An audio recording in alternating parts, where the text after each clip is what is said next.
नमस्कार। Bye now पे letter और क्रेडिट कार्ड आखिर सबके लिए हानिकारक सिद्ध हो रहे हैं।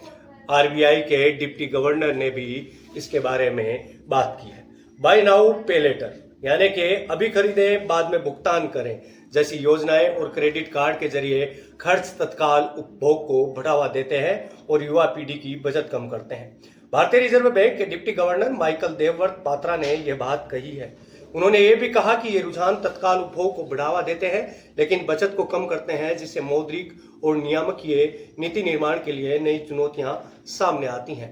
मालदीव के माले में मालदीव मौद्रिक प्राधिकरण अनुसंधान सम्मेलन में बोलते हुए पात्रा ने इस बात पर जोर दिया कि जैसे कैसे ये नई वित्तीय प्रौद्योगिकियां उपभोक्ता व्यवहार को नया रूप दे रही हैं, पारंपरिक आर्थिक नीतियों के असर को प्रभावित कर रही हैं। उन्होंने कहा कि इस बात के सबूत है कि अभी खरीदें बाद में भुगतान करें और क्रेडिट कार्ड आधारित खर्च तत्काल उपभोग को बढ़ावा दे सकते हैं, खासकर युवा पीढ़ी के लिए, और उनकी बचत को कम कर सकते हैं। उन्होंने डिजिटल वित्तीय समाधानों को तेज और आसानी से उत्पन्न कई प्रमुख चुनौतियों की पहचान की। उनके अनुसार सबसे पहले पारंपरिक बचत विधियों से दूर जाने से मौद्रिक नीति आवेगों का वास्तविक अर्थव्यवस्था में संचरण कमजोर हो सकता है। इससे केंद्रीय बैंकों के लिए आर्थिक गतिविधियों को प्रभावी ढंग से विनियमित और स्थिर करना कठिन हो जाता है। दूसरी चुनौती के बारे में बताते हुए पात्रा ने घरेलू स्तर पर ऋण वृद्धि के जोखिमों के बारे में चेतावनी दी। उन्होंने कहा, ऋण तक आसान पहुंच व्यक्तियों के लिए वित्तीय तनाव का कारण बन सकती है। उन्होंने डिजिटल वित्तीय साक्षरता के निम्न स्तर के कारण वित्तीय कुप्रबंधन की संभावना के बारे में भी चिंता जताई। उन्होंने कहा कि इससे परिवारों को वित्तीय उत्पादों की गलत बिक्री हो सकती है। इन चुनौतियों का समाधान करने के लिए पात्रा ने सुझाव दिया कि केंद्रीय बैंकों और नीति निर्माताओं को अपना दृष्टिकोण विकसित करना चाहिए।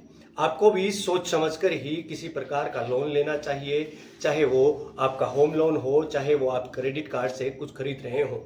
आप इनके बारे में विचार करें, विचार विमर्श करने के बाद ही कोई किसी भी प्रकार का ऋण लेवें, अन्यथा आप किसी न किसी उलझन में फंस सकते हैं। ये उलझने आपको थोड़ी सी प्रॉब्लम में खड़ा कर सकती हैं। इन उलझनों से बचने के लिए आप अपने बजट को देखिए, देश की अर्थव्यवस्थाओं को देखिए और उसके बाद ही अपनी ज़रूरतों की तरफ ध्यान दीजिए।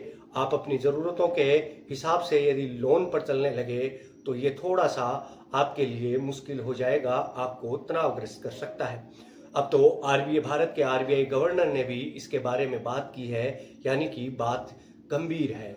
यदि आप लोन के चक्कर में चढ़ते हैं तो ये आपके लिए एक बड़ा ही मुश्किल फैसला होता है। शायद आप उसे उस वक्त पर नहीं समझ पाते, लेकिन जब आप इसको समझते हैं तब तक बहुत अधिक देर हो चुकी है। अभी मैं आपसे विदा लेता हूँ। मिलते हैं किसी ऐसे ही अन्य वीडियो में। तब तक के लिए आप बने रहिए देवम्बाट के साथ। और यदि आपको वित्त को थोड़ा बहुत समझना है, इन लोनों से बचना है, तो देवम्बाट को स्क्रॉल कीजिए। हमने एक इन्वेस्टमेंट नाम से एक सीरीज शुरू कर रखी है।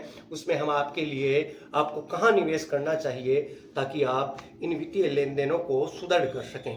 तो वहाँ जाइए और देवम्बाट पर जाइए और इन्वेस्टमेंट को खोलिए। इन्वेस्टमेंट में आपके लिए बहुत सारे वीडियोज हैं जहाँ जाकर के आप अपने वित्त को सुरक्षित रखने के लिए कई चीज़ों के बारे में विचार कर सकते हैं। अभी मैं आपसे विदा लेता हूँ।